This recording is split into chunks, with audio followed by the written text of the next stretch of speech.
미국 사람 가운데 페인이라고 하는 사람이 있습니다. 1852년도에 아프리카 알제리에서 이 사람이 사망을 했대요. 시신이 31년 만에 군함에 실려서 뉴욕으로 돌아오게 됐는데 그 시신이 돌아오던 날 항구에는 수많은 사람들이 나왔다고 합니다. 대통령부터 시작해가지고 의원들 다 나와서 모자를 벗고 그의 시신 앞에 조의를 표했다고 합니다. 그런데 이 페인이라고 하는 사람에 대해서는 잘 아는 사람이 없다고 합니다. 무슨 업적을 세웠지? 그런데 여러분들이 알고 있는 즐거운 나의 집이라는 노래를 그분이 작사했기 때문이라고 합니다. 가사는 이렇습니다. 즐거운 곳에서는 날 오라 하여도 내 쉴 곳은 작은 집, 내 집뿐이라. 내 나라 내 기쁨 길이 쉴 곳도 꽃피고 세우는 집, 내 집뿐이라. 자기 집에 대해서 그 집이 즐겁고 기쁨이 있고 꽃이 피는 것이 내 집이라는 이러한 즐거운 나의 집이라는 이 노래를 작사했기 때문이라고 합니다. 이 말은 뭡니까? 가정이 굉장히 중요한 행복의 창고라는 것을 의미해 주고 있습니다. 그러기에 애써 가꾸고 소중히 지켜야 될 보물이 그것이 가정이라고 그렇게 이야기를 합니다. 제가 자랄 때에 초등학교는 산을 넘어서 가야 초등학교입니다. 그래서 사람들이 무슨 얘기하면 나원참 이렇게 하지요. 제가 나원초등학교 나왔습니다. 그런데 가다 보면은 산이 있는데 이제 9학년이 되어서 산을 이렇게 구경하러 갔는데 형산강이 흐르는 그 언덕 위에 산에 보면은 큰 무덤이 있는데 굴이 뚫려 있어요. 사람이 그냥 들어갈 수 있는 무덤이었어요. 저게 무엇일까? 무덤도 아니고. 그렇게 와서 어른들에게 여쭤봤습니다. 물어보니까 고려장이라고 했습니다. 그리고 고려장이 뭐냐고 그렇게 얘기하니까 나이 들었는 부모님들이 거동이 불편하고 저거 하면은 거기 갔다가 살 수 있도록 하는 거예요. 음식을 주느냐? 음식도 제대로 안 주는 겁니다. 쉽게 말하면은 죽으라는 뜻이에요. 거기서 남은 생애를 살다가 고려 시대에 생겼기 때문에 고려장입니다. 그래서 중국 사신들이 왕궁에 왔을 때에 말을 2마리를 가져왔다고 합니다. 그래서 똑같은 말이에요. 그래서 어느 것이 음이고 어느 것이 새끼인지 구분하라고 그렇게 이제 왕을 보고 왕의 신하들에게 그렇게 얘기했대요. 그렇게 하니까 보니까 말이 똑같은 거예요. 그래서 이 신하인 한 신하가 그 당시에 고려장이 있었으니까 몰래 어머님을 이 집에 숨겼다가 저 집에 숨겼다가 친인척 집에 숨겼다가 자기 집에 숨겼다가 모시고 있는데 어머님에게 물어봤어요. 왕이 고민을 하고 있다고. 그 중국 사람들이 놀리고 있다고 왕을. 그렇게 하니까 그 어머니가 그런 얘기를 했대요. 먹이를 줘보라고. 먹이를 줘서 먹이를 먹는 말이 어미겠습니까? 새끼겠습니까? 예, 새끼라는 겁니다. 어미가 먼저 먹지 않는다는 거예요. 왜냐? 하루 금식을 시켜놓고 먹을 거를 줘보면은 어미가 먹는 것이 아니고 새끼가 먼저 먹는다는 거예요. 아니나 다를까? 이 말을 하루 금식을 시키고 먹을 것을 주니까 이 새끼가 달라들어서 먹더라는 겁니다. 그래서 왕 보고 그렇게 얘기했답니다. 이것이 새끼고 늦게 먹는 저것이 어미 말이라고. 그것을 어떻게 알았느냐 하니까 실은 제가 어머님을 고려장에 모셔야 되는데 그렇게 못 모시고 친척 집에, 이 집에 며칠, 저 집에 며칠, 우리 집에 며칠 숨겨서 모셔왔는데 그 어머님이 이런 얘기를 해 주었습니다. 그렇게 얘기하니까 그날부로 왕의 명령에 의해서 고래장이 없어졌습니다. 그래서 조선시대는 고래장이 없었습니다. 지금 만약에 고래장이 있다 하면은 여기 가야 될 분이 몇 분이지요?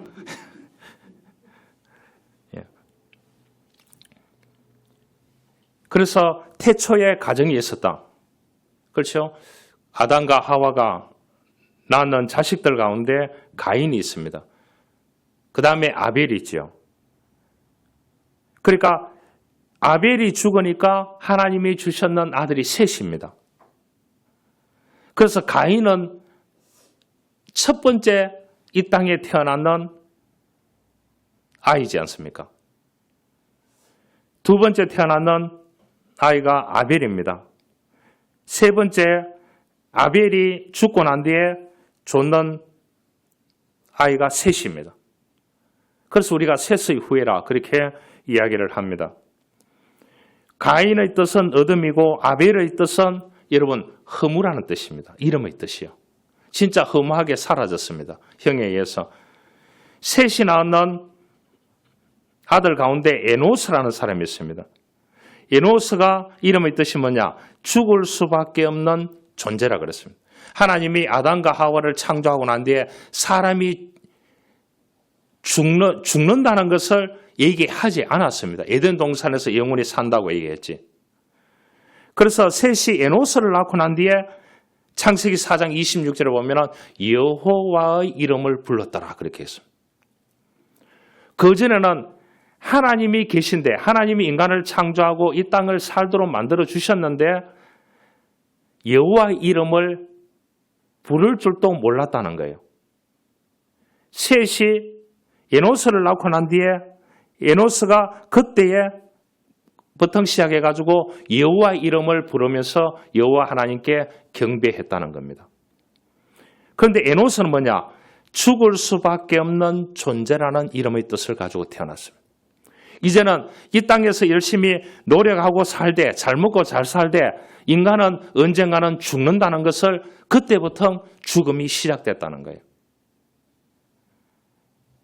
여러분, 그 말은 뭐겠습니까? 인간이 하나님과 연결되어 있다는 겁니다. 그러기에 인간은 한 줌의 흙으로 끝나는 한 줌의 죄로 끝나는 존재라는 사실을 깨달았기 때문에 그때부터 여호와의 이름을 부르기 시작하는 겁니다.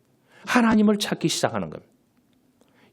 저와 여러분들이 이 땅에 태어나서 영원히 산다 하면 하나님의 이름을 부를 이유가 없잖아요. 잘 먹고 잘 살면 끝이 나는 거예요. 그런데 에노스를 통해서 인간은 죽을 수밖에 없는 존재이기 때문에 셋이 그때부터 여호와 이름을 부르고 여호와 하나님께 제사를 지내고 여호와 하나님을 경배하고 그렇게 살아가는 조상들로 만들어 주셨다는 거죠. 여러분, 지금 우리 시대에 영원히 사는 생명을 가졌는 존재로 산다 하면 누가 예배를 드리고 누가 여호와 하나님을 찾고 누가 기도하고 누가 찬양하고 누가 그렇게 살겠습니까? 우리가 한 줌의 죄로 끝나는 존재라는 것을 깨닫기 때문에 영원한 생명이신 예수 그리스도를 믿고 예수 그리스도를 의존하고 예수 그리스도를 위해서 사는 그리스도인이 된 줄 믿습니다. 그래서 첫 번째가 뭐냐? 천륜입니다. 여호와 하나님을 경외하는 것이 천륜입니다. 그 다음에 뭐냐? 부모님을 존경하고 공경하고 그 다음에 가정을 가족 구성원들끼리 서로 상호작용이 잘 나고 서로의 가치를 존중하고 살아가는 것이 인륜입니다. 그래서 인륜만 잘 지켜도 되는 것이 아니고 천륜만 잘 지켜도 되는 것이 아니고 성경은 그랬습니다. 땅에서 풀면은 하늘에서도 풀고 땅에서 매이면은 하늘에서도 매인다 그랬습니다. 어떤 사람은 인륜은 얼마나 신앙이 없어도 잘 지키는 사람들이 너무나 많이 있습니다. 너무나 많이 있다니까요. 그러지 않습니까? 저는 뭐 고향을 떠나왔기 때문에 잘 가지 않지만은 저희 형님들은 퇴근할 때마다 어머님한테 가서 건강이 어떤지 다 하루도 빠짐없이 체크하시더라고요. 체크하시더라고요. 1년에 못이 딱 박혀있는, 가정에 못이 딱 박혀있는. 그러나 저와 여러분들에게는 영원한 생명을 주시고 예수 그리스도를 보내주셔서 십자가의 죽으심을 통하여 구원된 존재로 우리들에게 만들어 주셨습니다. 영원한 생명이기 때문에 영원한 생명이 있는 그 가정에서는 우리가 천륜을 따라야 됩니다. 할렐루야. 천륜이 중요합니다. 그렇게 하고 인륜이 중요하다는 사실을 깨달아야 되는 것입니다. 그래서 하나님께서 그 가정을 주실 때는 왜 그 가정을 주시겠습니까? 경제적인 자립을 하기 위해서 열심히 노력하도록 만들었습니다. 그러잖아요. 처음에는 에덴 동산을 만들었을 때 죄를 범하기 전에는 이 사람들에게 하나님께서 모든 것을 공급해 주셨습니다. 그냥 열매를 따먹으면 되는 겁니다. 알겠죠? 따먹으면 되는 겁니다. 여러분, 아담과 하와가 뱀이 나타났다 그랬잖아요. 만약에 아담, 하와가 한국 사람으로 태어나게 했다면 뱀을 다 잡아먹었을 거예요. 그런 생각을 한번 해봤어요. 그 가정을 주신 이유는 그 가정을 열심히 노력해서 돈의 노예가 되지 않고 경제적인 자립을 할 수 있도록 그 가정에 만들어 주셨습니다. 그렇기 때문에 그 부모가 열심히 노력하는 겁니다. 열심히 노력해왔고요. 그 다음에 행위의 자립입니다. 말로만 하는 것이 아니고 우리가 행동으로서 열심히 드러내야 하는 삶을 살아야 되는 것입니다. 그러잖아요. 요즘 젊은이들 보면 좋은 차 타고 다니고 집은 조그마한 데 살고 자기만 잘 먹고 잘 사는 그러한 시대가 됐습니다. 그래서 뭐가 있느냐. 1인 가구가 2016년도 통계를 보니까 27점 몇 %가 홀로 가구랍니다. 그래 지금 거의 10년이 다 됐잖아요. 9년 됐잖아요. 그러면 혼자 사는 가구가 30%가 넘었다는 거예요. 혼자 밥 먹기 때문에 혼밥이라 하고 혼자 차 타기 때문에 혼차라 하고 하여튼 이런 용어를 다 붙여놨더라고요. 그래서 지금 무엇이 발달되어 있습니까? CU라든지 GS라든지 이런 게 워낙 발달되어 있습니다. 알겠죠? 그래서 특별히 가정이 필요합니다. 혼자 가정. 성경은 그렇게 하지 않습니다. 2사람 이상 모였는 것을 가정이라고 그렇게 얘기합니다. 가정이라고. 그래서 우리가 이 땅에서 예수 그리스도를 믿고 믿음으로 산다고 하면은 여러분 기름 한 방울 안 나는 이 땅에 그 젊은이들이 좋은 차 타고 혼자 잘 먹고 잘 사는 그러한 시대가 앞으로 펼쳐진다 하면은 어떻게 되겠습니까? 이 나라가 존속하겠습니까? 이 나라가 존속 안 하면은 여러분의 가정도 없고 대를 이었는 종자신앙도 없고 또 뭐가 없다고요? 교회도 없어지고 그러잖아요. 나라가 없는데 뭐가 있어요? 하나님께서는 의식의 자립도 했습니다.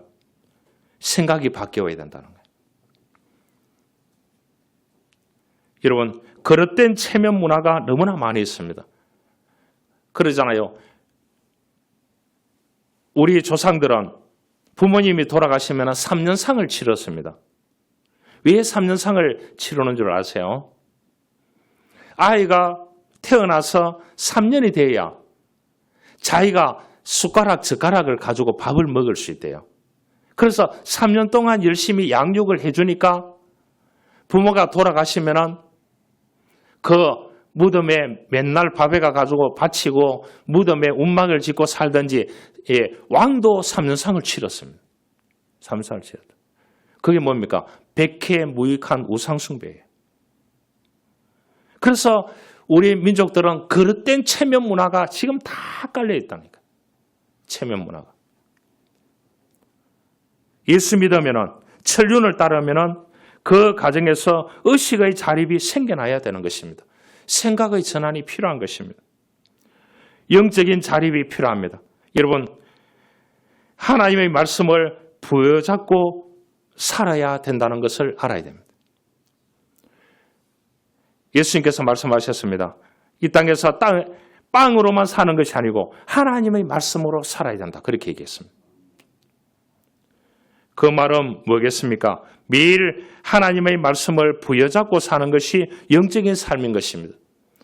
미국의 대통령을 지내고 전 세계에 수많은 집을 지어줬던 대통령이 장현동강 돌아가셨죠. 카터 대통령이.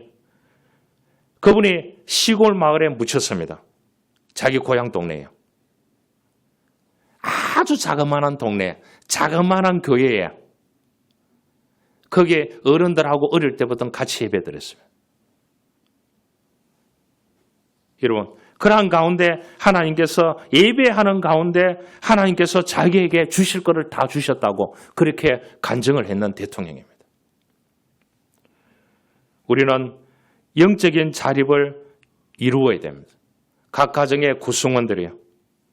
왜냐, 하나님께서는 이 세상에 목적을 두고 우리를 이 땅에 태어나게 했기 때문입니다. 한 사람 한 사람 다 뭡니까? 한 인격체로서 하나님의 큰 계획을 가지고 만드셨다는 것을 알아야 됩니다. 이것이 뭡니까? 천륜입니다. 하나님의 섭리입니다. 그래서 여호와 하나님을 경외하고 섬기는 목적이 어디에 있습니까? 거기에 있다는 사실을 우리가 알아야 되는 것입니다. 여러분의 가정만, 그 인륜, 가정만 잘 먹고 잘 살고 그렇게 생각한다 하면 하나님의 영광을 위해서 살아가야 되는 사람은 아무도 없습니다. 우리 노예 안에 주기철 목사님 기념관이 있습니다. 그 당시에 진해시에서 돈을 내고 저희 노예에서 땅을 샀습니다. 건물 짓는 거는 진해시에서 유공자로 해서 다 했습니다. 여러분, 일제 식민지 속에서 주기철 목사님이 경남 웅천 사람이더라고요. 이 사람이 이제 유명한 시인이 학생 모집하러 왔다가 거기에 이제 몇 명이 평양으로 갔는가 봐요. 그래서 공부를 해서 신학을 해서 목사가 되는 사람. 그런데 그 당시에 많은 이 교단의 총회장부터 시작해가지고 신사참배를 가지고 의논하고 이렇게 했을 때야 신사참배의 거의 99%가 결의했습니다. 주기철 목사님은 자기는 죽는 한이 있더라도 거기에 동참하지 않았습니다. 그래서 감옥에서 형장의 이슬로 사라졌습니다. 여러분, 식민지 가운데서 나라와 민족을 구한 것은 왕도 아니었고 대신도 아니었고 오늘날 기억하는 것은 누구냐? 핍박받고 하나의 미랄로 썩어져서 천국으로 갔던 주기철 목사를 기억하고 있다는 거예요. 그 당시에 위대한 수많은 목사들이 있었습니다. 수많은 장로님들이 있었습니다. 그런데 그 사람들을 그 당시에 왕들이 있었습니다. 그 당시에 유명한 대신들이 있었습니다. 지금 그 사람들을 기억하느냐? 기억하지 않습니다. 누구를 기억하느냐? 주기철 목사를 기억하고 있다는 거예요. 왜냐? 이분은 천륜을 따랐던 사람입니다. 인륜을 따랐더라면 어떻게 한다고요? 처자식이 다 있습니다. 제가 하얼빈 영화를 보니까 이 또 히로부미를 사살하기 위해서 최재형이라는 이 사람이 브라디포스트에서 거기에서 가게를 했는지 장사를 했는지 돈을 벌어가지고 독립운동에 돈을 돕는데 이 사람이 모든 설계도를 만들었더라고요. 그래서 돈을 이렇게 펀드를 모아가지고 독립운동하는데 돕는데 총을 줬는데 누구에게 줬느냐? 안중근 의사에게 주지 않았다니까요. 왜냐? 가정이 있기 때문에. 젊은 사람에게 줬습니다. 가정이 없는. 그런데 밀정에 의해서 고문을 당했던 이 사람이 불었는 거예요. 그래서 그 사람이 없어져 보니까 하루 남았어요. 하루 이틀밖에 안 남았는 거예요. 그래서 이 최재형이라는 사람이 안중근에게 권총을 줍니다. 안중근이가 하겠다고 해도 안 맡겼다니까요. 총각을 맡겼다니까요, 처음에는.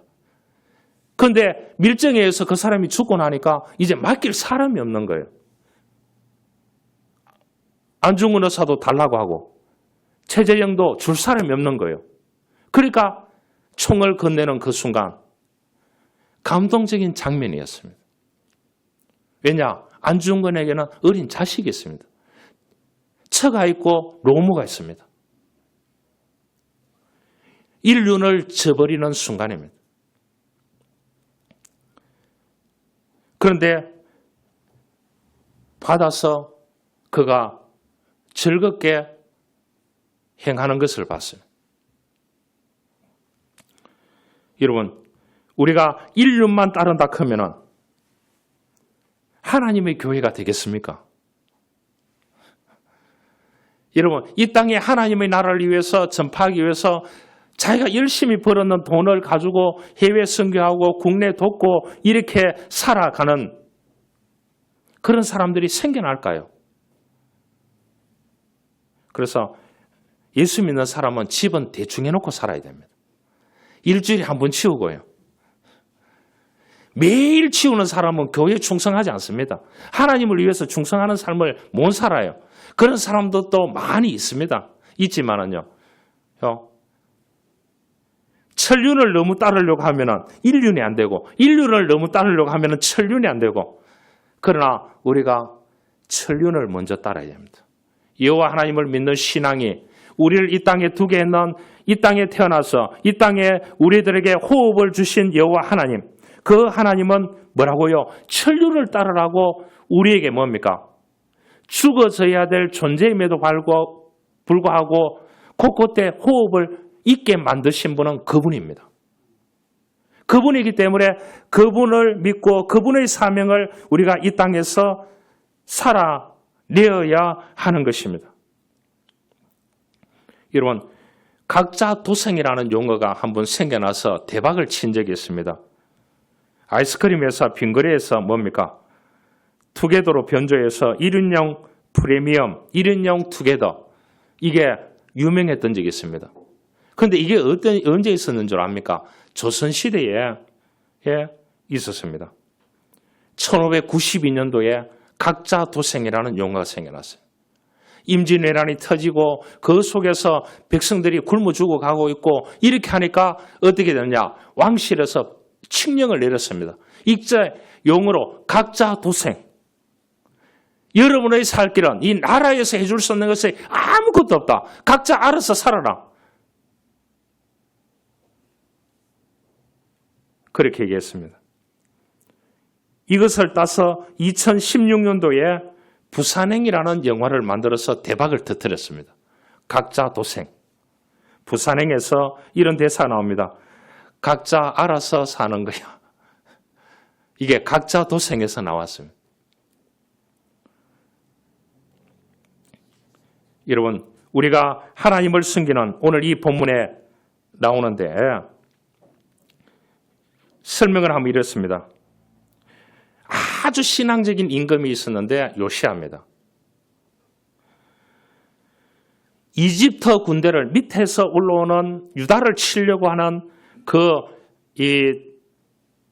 애굽을 막다가 전사했습니다. 위에는 뭐냐? 아수르입니다. 북쪽 이스라엘은 망해뺐습니다. 그 위에 시리아 지금 있잖아요. 레바논. 그거 다 옛날에 아수르였습니다. 일로 가면 하란 땅에 터키, 메소포타미아 문명. 이 밑으로는 이집트 문명입니다. 그 끼어 있는 데가 이스라엘 나라예요. 이제 열심히 믿음으로 통치하던 왕이 죽어 뺏는 겁니다. 밑에서. 그래서 이제 누가 오르느냐? 그의 아들 여호아하스가 이제 오르게 됩니다. 그 당시에는 국제 정세가 그 북쪽의 아수르가 모든 것을 점령하고 있고 거기에서 이제 애국 군대하고 아수르 군대하고 싸우는 것이 뭐냐 하면은 그 당시에 600년대에 갈그미스 전투입니다. 거기서 전투에서 아들도 전사하고 다 죽습니다. 이래 되니까 이 BC 600년 되니까 2600년 전에 이야기를 제가 얘기합니다. 그러니까 아수르 군대를 또 무너뜨릴, 이집트 군대를 무너뜨릴 신국이 또 살아나는 거예요. 바벨론. 느부갓네살 왕, 아보카트네자르 2세. 무대에 등장하고 있습니다. 이런데 종교 지도자들이나 선지자나 위정자들이나 백성들이 갈 길을 못 찾는 지금 한국의 상황하고 똑같다고 보면 됩니다. 그런데 하나님의 선지자에게 오늘 예레미야에게 하나님의 영이 임했습니다. 너가 가서 선포하라고.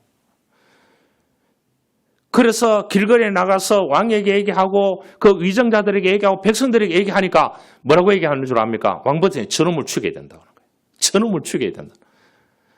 그래서 이 예레미야가 혼자 집에 틀어박혀 있는데 하나님의 영이 임했습니다.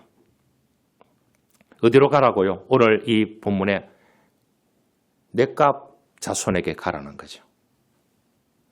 그래서 가서 그 사람들에게 포도주를 마시라고 해라는 거예요. 그래서 넷갑 자손들이 가서 성전을 거쳐서 가보니까 성전 부속실이 있는데 이 사람들이 얼마나 하나님을 열심히 섬기는지요. 그 사람들은 가나안 땅의 사람들이었습니다.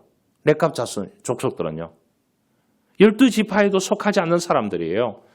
그런데 가보니까 이 사람들이 성전을 지어놓고 성전에 부속실이 있는데 거기 가서 넷갑 자손들에게 포도주를 권하라고 했을 때 이 사람이 반대합니다. 왜냐? 우리의 선조들, 그 선조들이 뭐라고 하느냐? 하나님의 명령에 따라서 저가하면서 우리는 장막을 치면서 계속 이동하면서 파종도 해도 거기서 먹고 나누고 끝이 나고 포도주도 먹지 말고 쫙 이렇게 이제 룰을 정해놨더라고요. 천륜을 따라야 된다. 그래서 여기에서 이제 오늘 예언하는 장면들이 나오고 있습니다. 넷갑 자손들은 여호와의 명령을 따랐다고 예레미야가 얘기를 하고 있습니다. 그러면 넷갑 족속들은 어떤 사람이겠습니까? 아브라함이 가나안 땅에 갔을 때에 그 사람들이 복음을 받아들이고 그 사람들도 나름대로 성전을 짓고 예배를 드리고 제사를 드리고 했던 사람들 가운데 한 가지입니다. 5대 제사를 드렸던 번제부터 시작해가지고 소제, 화목제 다 드렸던 그런 사람들이에요. 그러면서 이 사람들은 뭐냐? 또 인류를 따라야 된다는 그것을 철두철미하게 지키고 있는 사람들이었다는 거죠. 그 조상 가운데 누가 있느냐? 호밥이라는 사람이 있습니다. 모세의 장인 아시죠? 장인의 이드로의 내려오는 조상입니다. 알겠죠? 조상입니다. 올라가 보면은 그렇다는 거죠. 그래서 이제 이 사람들이 이 가나안 땅에서 살면서 이스라엘 백성들과 잘 사귀어서 하나님을 잘 믿고 하나님을 충성되게 섬기고 천륜을 지키면서 또한 이스라엘 백성들에게 호의를 베푸는 가나안 땅에 왔는 그 백성들에게 호의를 베푸는 인륜을 지키는 또한 자기 조상들의 명령에 따라서 지키는 규례를 지키는 그러한 사람들이었다는 것을 오늘 이 본문을 예레미야를 통해서 보여주고 있습니다. 그래서 예레미야에게 하시는 말씀이 뭐라고 하느냐? 넌 외치라는 거예요. 천륜을 지키고 인륜을 지키라는 거죠. 위정자들에게 외치라는 거죠. 외치는 말씀이 뭐냐? 예언의 말씀이 뭐냐? 바빌론 포로에 지금 바빌론 포로가 된 게 아닙니다. 앞으로 바빌론 포로가 되어서 70년 동안 포로 생활을 하고 고레스라는 왕이 나타나서 그 해방을 시켜줘서 70년 후에 다시 돌아오겠다는 것을 예언했는 사람이 누구냐? 예레미야입니다. 그러니까 이스라엘 백성들이 뭐냐? 예레미야 저놈을 잡아 가두어서 죽여야 된다는 거죠. 어떻게 저런 예언을 하느냐 이거라. 그런데 예레미야가 하고 있는 예언은 무엇이겠습니까? 하나님께로 돌아가야 된다는 겁니다. 그래야만이 이 땅에서 하나님의 말씀에 순종했던 아브라함의 하나님, 이삭의 하나님, 야곱의 하나님, 이 하나님을 믿고 순종해야 된다고 말씀을 해 주었습니다. 여러분, 요셉이 자랄 때 한 17세 되었을 때에 이 양을 치면은, 형들이 양을 치면은 어느 정도 가느냐고 하면은 한 60km 이 정도 양을 몰고 가는가 봐요. 그래서 어느 날 요셉에게 얘기를 했습니다. 형들이 양을 치는데 아버지가 얘기를 했습니다. 야곱이 한번 갔다 와보라 하니까, 그 당시 헤브론에 살았거든. 헤브론은 해발이 800m에서 1000m 정도 됩니다. 해발이요. 그 헤브론이라는 데가요. 그때 거처를 정하고 살았기 때문에. 그런데 아브라함의 하나님, 야곱의 하나님. 그래서 야곱이 요셉에게 얘기를 했죠. 그런데 거기를 거쳐서 60km를 가면 왕복이 몇 킬로입니까? 120km입니다. 120km. 여기서 동대구입니다. 거리가요. 왕복 거리를 따지면. 가보니까, 세겜에 가보니까 형들이 없어.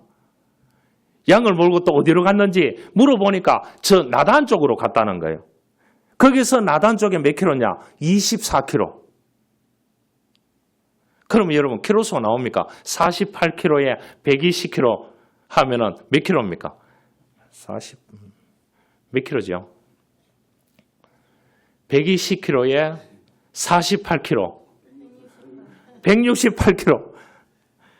이런. 지금 만약에 할아버지가 영광이 보고 싶으면 180km 정도 되는데, 그러면 90km 갔다가 망치 한 개 사가지고 90km 걸어오라고 돈을 10,000원 주고 시키면 영광이 할 거야. 지금 할 자식이 있겠습니까? 여러분, 인륜이라는 것이 뭐냐? 부모를 공경한다는 것이 두말할 나위 없이 요셉은 순종했습니다.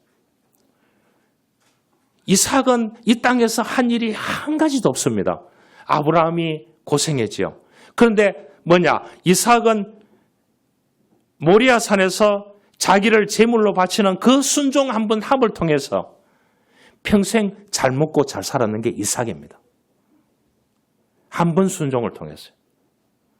여러분, 요셉이 아버지의 한 번 순종을 통해서 하나님을 믿고 하나님의 영을 가졌는 아버지의 천륜을 따르는 아버지에게 인륜에 따라서 순종했던 요셉에게도 수많은 고난이 있었지만 그 가족과 가문과 민족을 살려내는 애굽의 총리가 되지 않았습니까?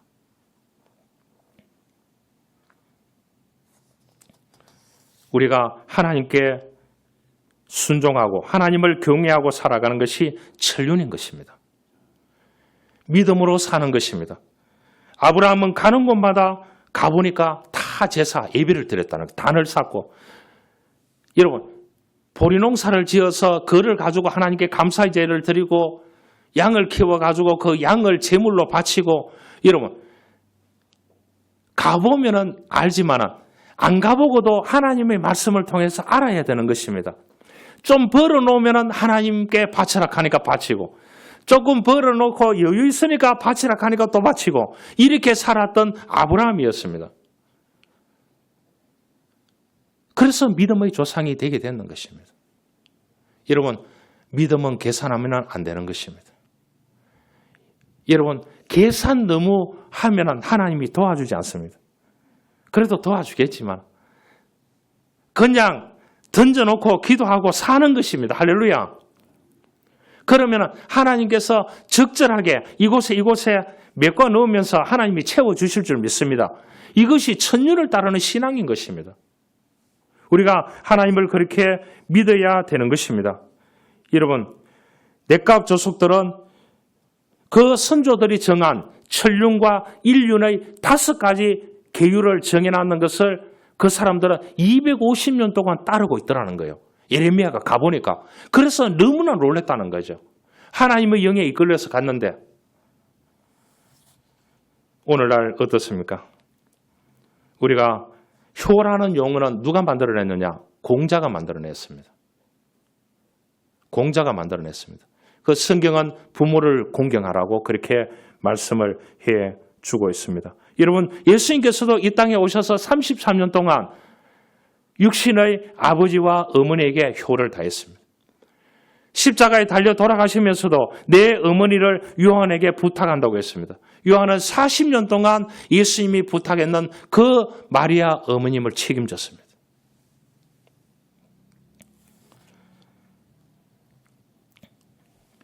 1700년대에 이황이라는 사람이 있습니다. 여러분, 이황이라는 것이 뉴욕에 가면은 그게 박물관 비슷한 기념관이 있습니다. 태계 이황의 학문적인 가치가 세계적으로 제일 높다고 하는, 그래서 이 땅에 태어나는 사람 가운데 고대의 학문적인 사람의 이름이 전 세계에 알려졌는 사람은 태계 이황밖에 없습니다. 지금 오늘날요. 수많은 왕들이 있었습니다. 제 고향에 가면은 신라천년에 수많은 왕들이 묻혀 있는데 그 왕의 이름조차도 모릅니다. 수많은 대통령들이 있었습니다. 전 세계적으로 유명한 타 나라에서 그 사람들의 가치를 인정해가지고 기념관을 만들어서 한국을 빛낸 사람이라고 이래해주는 사람은 태계 이황밖에 없다니까요. 이 사람이 벼슬이 있을 때에 왕에게 말했습니다. 어머니가 나이가 많아서 스스로 거동하기 불편하니까 나는 낙향을 해서 어머님을 모시고 흙을 만지면서 살아야 되겠다. 그러니까 그 당시 최고의 신하였습니다. 왕이 70몇 번을 부탁을 했대요. 그런데 나는 권력도 싫고 학문은 가서 해야 되니까 어머님과 함께 흙을 만지면서 부모님을 기쁘게 이제 해서 돌아가시게 해야 되겠다고. 그래서 왕의 간곡한 부탁을 멀리하고 낙항해서 그 사람이 부모님을 모시면서 위대한 책들을 많이 냈습니다. 그래서 오늘날 그 당시 왕들이, 유명한 왕들이 아무리 많다고 할지라도 여러분, 해외에 세종대왕 이름 못 씁니다. 태계 이황 기념관이 있다니까요. 외국인이 만들어놨나. 1700년에 똑같은 연대입니다. 미국이 영국의 식민지로부터 해방시켰는 사람이 조지 워싱턴입니다. 이 사람은 원래 해군에 입대해가지고, 그러면 해군에 입대하면 뭘 배웁니까? 항해사를 배울 수 있대요. 항해사. 그래서 배를 타가지고 너무나 찢어지게 가난한 가정이기 때문에 항해사가 되어서 가문을 빛내야 되겠다. 이렇게 얘기하니까 어머님이 노했습니다. 너는 내하고 살아야 된다. 내가 거동이 불편하면 나를 도와주고 하나님께 열심히 하나님을 믿고 믿음으로 천륜을 따라야 된다. 이 얘기를 했어요. 그래서 이 사람이 뭐 하느냐? 18세 때에 청량하는 거 있잖아요. 이 기사 자격을 따게 됩니다. 그래서 그 지역 민병대를 운영해가지고 사령관이 됩니다. 그래서 이 사람이 이제 그 청량 기술을 배워가지고 부모님을 모시고 천륜을 따르고 일륜을 따랐던 이 사람이 미국의 초대 대통령이 됐다니까.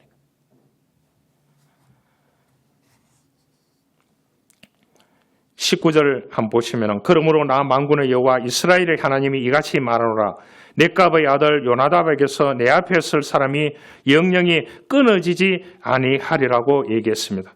렉갑 자손들은 천륜과 일륜의 질서를 따라 살아오던 그러한 민족이었습니다. 하나님의 창조 질서와 축복의 질서를 쫓아오던 자손들이었습니다. 하나님은 저들에게 영원히 축복을 주겠다고 말씀을 하셨습니다. 한 이야기를 하고 마치겠습니다. 미국 한 소년이 가난해서 이렇게 학교도 안 가고 있는데 어머님이 들고 다니는 가방을 보니까 이 뭐 소가죽인지 무슨 가죽인지, 여러분 1800년대나 뭐 메이커를 붙이지 않았지 않습니까? 그런데 가방 기술이 뛰어나지 않으니까요. 그래서 어떻게 하면은 어머님이 많은 물건을 시장에 가 사오고 다니고 이렇게 하는데 소가죽 저런 거를 만들어 가지고 무겁게 그 물건을 들고 다니느냐 이렇게 해서 하나님께 기도하는 거예요. 하나님 어떻게 하면 쉬운 가방을 만들 수 있을까? 이렇게 해서 이 사람이 만들어내는 어린아이가 만들어내는 게 뭐냐? 종이 가방을 만들었습니다. 종이 가방. 이 사람이 가벼운 종이 가방을 만들어서 특허를 냈습니다. 찰스 스필베리라고 하는 사람입니다. 1887년도에 특허로 등록했습니다. 어떻게 하면 부모님이 물건을 들고 다니는 저기에 넣고 다니는데 가볍게 할까를 그를 두고 기도하고 그를 두고 어떻게 할까 고민하고 생각하고 이렇게 해가지고 어떻게 하면 인륜을 지킬까 이렇게 생각해서 어머님을 생각해서 만들어내는 게 종이 가방입니다. 그게 1887년도에 특허로 등록이 돼서 오늘날 종이 가방이 생겼다니까요. 그 종이 가방이 어떻게 생겼습니까? 어머님을 보니까 짐 들고 다니는 게 너무나 힘이 들어 보이는 거예요. 그래서 아이디어를 내서 만들었는 것이 종이 가방입니다. 그래서 종이 가방 생각하면은 스필베리라고 하는 사람이 1887년도에 어머니를 생각해서 만들어내는 게 오늘날 유명한 종이 가방이 되어졌습니다. 참 우리는 어려운 시대에 삽니다. 하나님의 말씀을 믿는 천륜을 지켜가야 되는 그것도 있고요. 또 가족 구성원들을 세워가야 되는 그 작은 사회, 가정이 있습니다. 인륜을 지켜가야 됩니다. 부모를 공경하고 가족을 돌아보고 그 가족과 상호작용 나는 삶을 살아가야 됩니다. 우리가 천륜으로 돌아가서 여호와 하나님을 믿는 이 넷갑 족속같이 여호와의 신앙을 바르게 가지고 인륜으로 부모를 공경하고 그렇게 살아가는 저와 여러분들이 될 수 있기를 주님으로 축원합니다. 하나님 감사합니다. 오늘 이 넷갑 족속들은 천륜을 지키고 인륜을 지키는 족속으로 살았습니다. 하나님, 우리에게도 이러한 은혜를 허락하여 주옵소서. 천륜, 여호와의 신앙, 인륜, 부모를 공경하고 가정을 돌아보고 가정의 상호작용이 잘 일어나는 그러한 가정으로 일굴 수 있도록 하나님 축복하여 주옵소서. 구주 예수 그리스도의 이름으로 기도하옵나이다. 아멘.